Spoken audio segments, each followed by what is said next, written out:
usually plays Inkling online, and it looks like that's exactly what he's going to do. I don't know if this character is an offline character for him or not, but definitely an online character, because he even used Inkling in the items bracket we had for Platinum Star. But here we go. PS2 is going to be the pick. No surprise there. And we got two very quick characters. They're going to be all over the place. Yeah, this is actually like a really kind of annoying matchup for ZSS, just because like literally how many times Inkling's like her box just disappears. It disappears at the beginning of dash attack, you know, even the beginning of her normal dash. So it makes it like kind of hard for ZSS to really like kind of get low enough of her hitboxes, especially like when she's looking for fair one bear. But yeah, he seems to be playing the ledge position really smart. I mean, DNA is a pretty, like, he's a good player. He does have some offline results and some wins. Very much a developing player. Transit Straw had a lot, I kind of think. They have like a little bit of a rivalry thing going on. But either way, he is not in too awful a position, but really just one flip kick away. Yeah, there we go. Yeah, I literally took the words right out of your mouth. So that's how it be. But we'll see what he could do to sort of even things out. I know sometimes Inkling has a way somehow of struggling with killing in a weird way. Yeah, if you can't hit that that booyah, it's really hard to like you have to either rely on roller or a ledge trap. And you know, like even Christmas, like so the best person at like Inkling combos and like really good with just Inkling neutral. Even sometimes I've seen him like not take stocks to like 130, 140.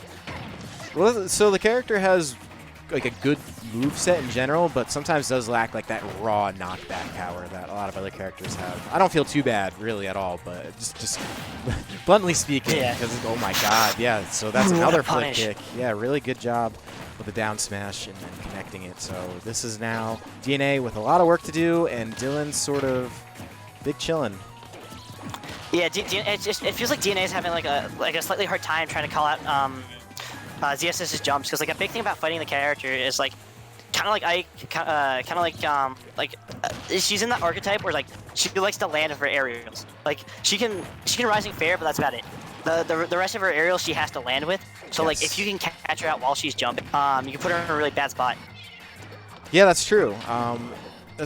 Figuring out the ways to kind of exploit the certain characters is so important in this game. And it's one of those things that's why the grinds pay off even if they're online, because with 70 some odd characters, like you have to just know what they do, because you bump into, you know, you have a 1 in 70 something chance of playing against any of them. So yeah, and like even if like you can't practice like the exact timing, just knowing like general habits for the character goes a long way. Like when I fight Dylan, I get a lot of my punishes just from like just knowing his down B habit. Yeah, and that's the player matchup, which is different, but it's still very much a thing. So getting all that info in and then learning how to do it is so huge to whatever personal successes you're looking at for online brackets. But here we go. Now DNA finding a little bit of footing, maybe a little bit too late, but some nonetheless. And I thought we may have seen another flip kick there, but makes it back safely. In fact, had advantage for a moment. I really like the jump splatter shots he's doing. Like he's abusing the win box on that move to kind of like if Dylan tries to land with like a late bear or even a nair, he'll get the pushback and he'll have ink on himself. So you have to even like Dylan will have to watch out even more for taking damage to the multiplier. Yeah, that reverse up B is really good at catching like recoveries without like a hurt box or even just catching the 2 frame. Oh, just smacks him. Smacks him just right in the front, covered in ink. So this is a really good opportunity for DNA if he's able to land anything. But ZSS is slippery, and you might not catch her like that. And this time around, that did not happen. But what did happen? Dylan taking game 1, looking in pretty good shape today, to be honest. Yeah, like he doesn't really like ZSS online, but like that looked really clean. It didn't really look too much different from when I've seen him play offline. But like the thing about like DNA was that like Dylan was starting to fish for kills, especially towards the end. Like he saw like, all right, I have a good amount of ink on myself, and like he's starting to make the comeback. And DNA kind of played a little bit was like rather than go for whip punishes, he was looking a little bit more to like kind of scrap. And in those scenarios, you have to be really careful about that. because you could just die right there. Yeah, and ZSS does kind of have that. She has enough kill power where you definitely got to respect. you got to put some respect on her sort of options.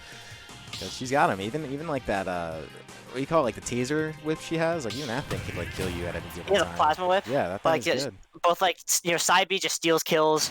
Like steals games. It's such a good edge guard tool. All right, yeah. There's a Falco that we all know and love. Falco's coming out. This is the character DNA sort of, I guess, was becoming a little bit associated with to start, and I guess the main for all intents and purposes. So we'll see what kind of difference this makes. I think that Inkling is something that he's really trying to work on, you know?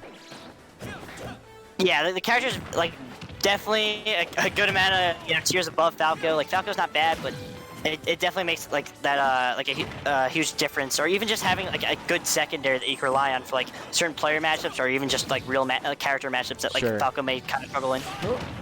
Good tech. Nice. Yeah, lives for another few percent here. Wow, almost quite literally very few, but does survive narrowly.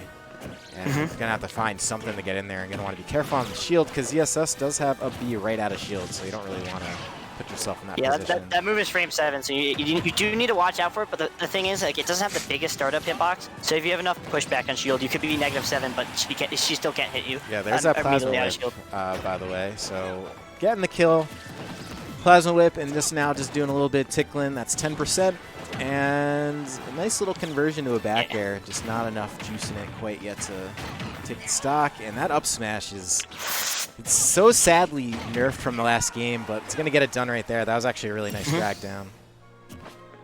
Yeah, I was going to say that, like, DNA was also, like, A, kind of struggling to find the kills, and B, like, really kind of struggling to get in, but I feel like he's finally figured out how to kind of approach Dylan.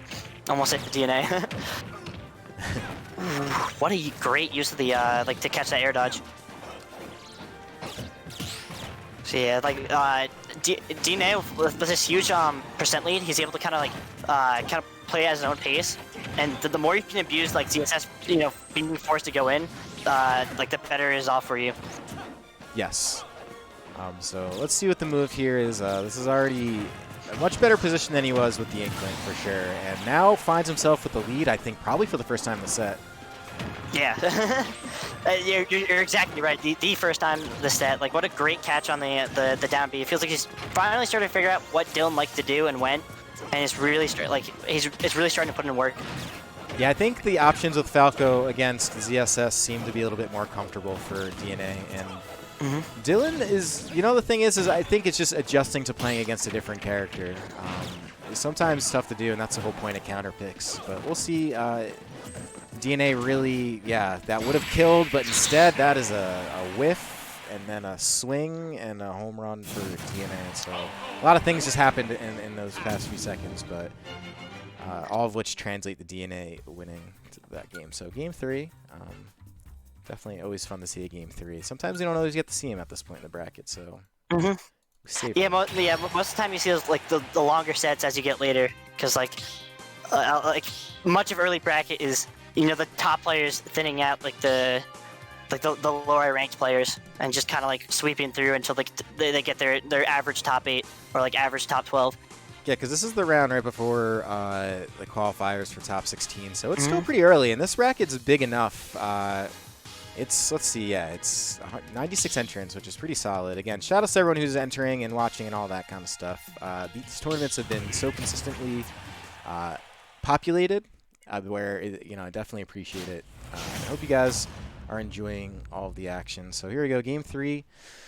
Let's see where we're going. I know it looked like we switched to somewhere, and that somewhere looks like it is going to be Town and City.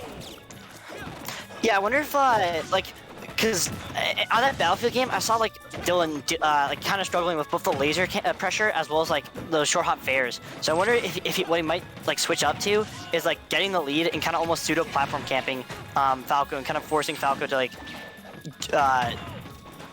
use a lot of his other moves to play up close rather than being able to kind of like zone at his own pace. Yeah, and quite frankly, just mess up because ESS does have a lot of good ways to punish, like just something that is poorly spaced or just not well thought out. So I think the game of waiting for DNA to come to Dylan is a good one for Dylan to try and play, but we'll see. That was a little scary up there, but definitely not dead. Yeah. Luckily, you set center stage at about like 80, so like you can live. Kind of just jumped on. Call out. Yeah, kind of just jumped on DNA. And paid for it. Yeah, DNA is definitely like, as you said, like the Falco being a lot more comfortable. He's starting to like be a lot more dead on with these jump callouts. Nice grab, yeah. Because like, with all the shield pressures that DNA was doing, he was starting to get Dylan to like start shielding. Because he wanted to like kind of break up the gameplay and try and go for defensive like punishes. Yeah, Dylan really fishing for this kill. I wonder if DNA can kind of like further exploit that. The fact that like Dylan has like kind of limited, good but limited kill options that are like can be telegraphed at certain parts. Finally takes it. Yeah, with only 66% on the board, like. This is very doable for Dylan. He can definitely come back from this. Like, we've seen ladder combo like 3-4 up airs, not only put DNA in a bad spot, but like put in a good amount of percent. Yeah, absolutely. This is wow, just kind of slaps him with the wings. It's funny for like a bird that looks like so incredibly ferocious to be hit by. Just kind of just like swipes at you. But here we go, DNA turning up. Dylan gonna need to find an answer to I guess not die or lose too much percent. Yeah.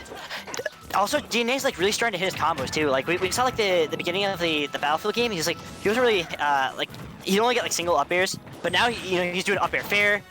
He's going for side B mix-ups. Like it just feels like he's all warmed up now, and he knows what Dylan wants to do, and he's really playing to that advantage state. Ooh, what a chase! Yeah, Dylan keep like kind of forcing his way in. Yeah, and it looks like Dylan's getting a little bit mixed for like good options because DNA's just been, I don't know, he's kind of just been slapping him around a little bit for lack of explanation, better terminology. So yeah, that's going to be a back air to take it. And DNA moving on, still has one more match before he makes it to winner's quarters, but that is actually a really good win to have against Dylan. Dylan's a really solid player. And meanwhile, the winner of this is playing against Bashi, who beat Seabass. So that looks like a little bit of an unexpected part of bracket.